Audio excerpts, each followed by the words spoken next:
මං කියන්නේ නිවන් යන්න කලින් හොඳට හම්බ කරන්න කියලා. හොඳට සල්ලි හොයන්න. මොනවාද කරන්න බැරි? භෝග සුඛේ තියෙන්න ඕන. කවුද මෙහෙම කියන්නේ? මේ බුදුවරු දේශනා කරන්නේ. මිනිස්සු අනන සුඛ තියෙන්න ඕන. අන වජ්ජට මේ ණය නැතිකම තියෙන්න ඕන අපිට. නුවා ගානේ ගෙවල් ගානේ ණය නැද්ද මිනිස්සු? පුදුම ණය කණ්ඩක් නෙදී. ඒ නිසා සත්පුරුෂ දරුවන්ට තරුණ මහත්තුරුන්ට මං කියනවා ඔය ගොඩක් කොල්ලන්ට වැරදුනේ එක එකාගේ බයිසිකල් පස්සේ යන්න ගිහිල්ලා.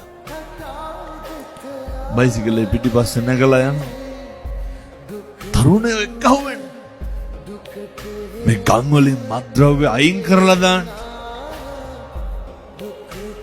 කොල්ලෝ නම් කමක් නැහැ මේ ළමයි ඉන්න තාත්තා. මස් කිලෝ එකක් ගෙදරට ගෙනල්ලා නැහැ. පිටරයක් ගෙනල්ලා නැහැ.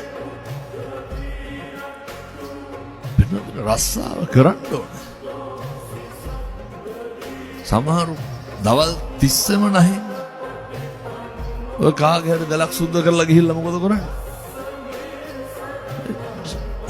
ජීවත් වෙන්නම සමහරු බොණ්ඩනේ. එහෙම නෙමෙයි.